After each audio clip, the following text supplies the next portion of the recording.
حضرت داؤد علیہ السلام کی قوم کا ایک قبیلہ دریا کے کنارے ایلا نامی گاؤں میں رہتا تھا۔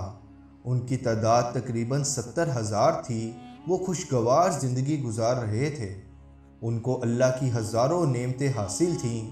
اللہ رب العزت نے ان لوگوں کا امتحان اس طرح لیا کہ ہفتے والے دن مچھلی کا شکار کرنے سے منع کیا اور باقی تمام دن جتنی مرضی مچھلی پکڑنے کی اجازت دی۔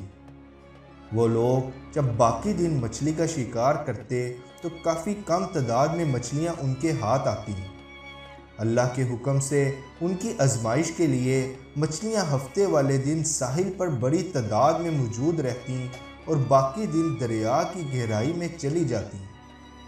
کچھ لوگ ہفتے والے دن مچھلیاں دیکھ کر لالچ میں آ گئے اور شیطان نے ان کو ورگلایا اور ہیلا دیا کہ ہفتے والے دن دریا میں جال ڈال دو یا چھوٹی نالیاں نکال لو جس میں مچھلیاں پھنس جائیں اور اتوار والے دن اس کو نکال لو۔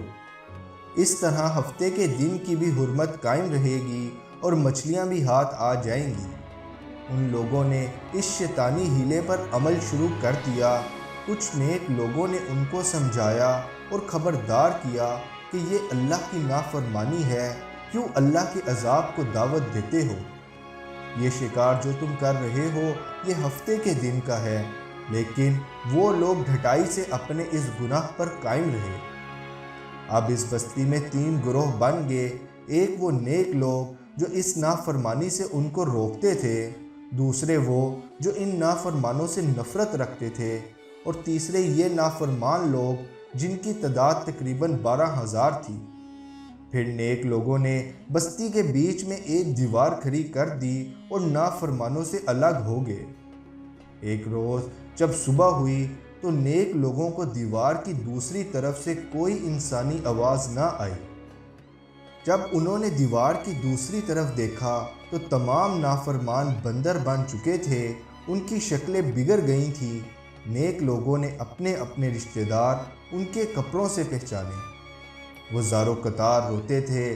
بندر بن جانے کے بعد وہ نہ کھا سکتے تھے نہ کچھ پی سکتے تھے۔ اسی طرح 3 دن بعد تمام بھوکے پیاسے مر گئے۔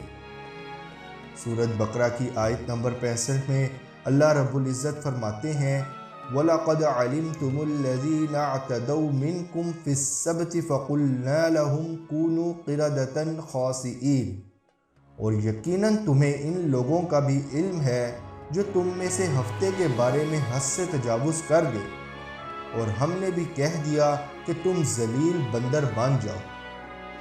بے شک اللہ ان بندوں کو پسند نہیں کرتا جو اللہ کی نافرمانی کرتے ہیں۔